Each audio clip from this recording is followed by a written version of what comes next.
So, Catholic vlog muna tayo. Since last week, okay, last week is National Bible Week o yung Sunday nun is National Bible Sunday. So, tinignan natin yung history ng Bible. No? At ang kauna-unahang Santo Papa na nag-utos o nag-command kay Saint Jerome na i-produce yung Latin translation ng Bible na tinatawag na Vulgate ay si Pope Damasus I. So siya yung Pope noon, siya yung kay Saint Jerome na sila yung nagdetermine ng canon books ng Bible. Yan.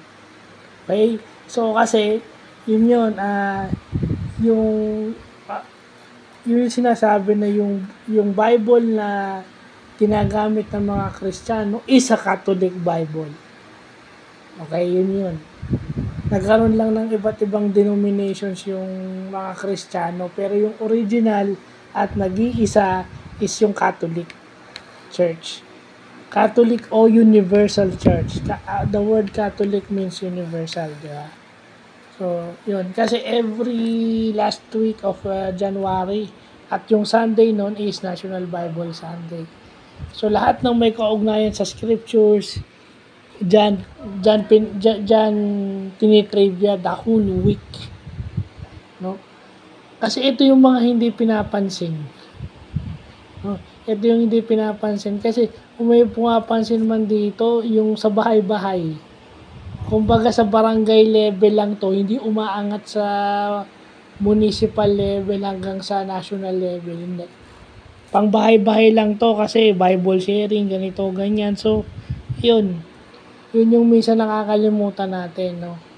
Mabutit na lamang ko na yung ganun pala is si Pope Damasus I. So, maganda't nalaman natin yan, no?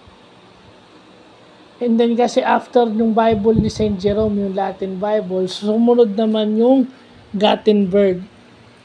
1400s na halos yung Gutenberg Bible. Yun naman yung medieval. Okay? Kasi yung Greek and Latin are the original languages of the early Catholic Church. Aside from doon sa Aramaic na language nila, language mismo ni Christ at saka ng mga apostles. So, yun lang po.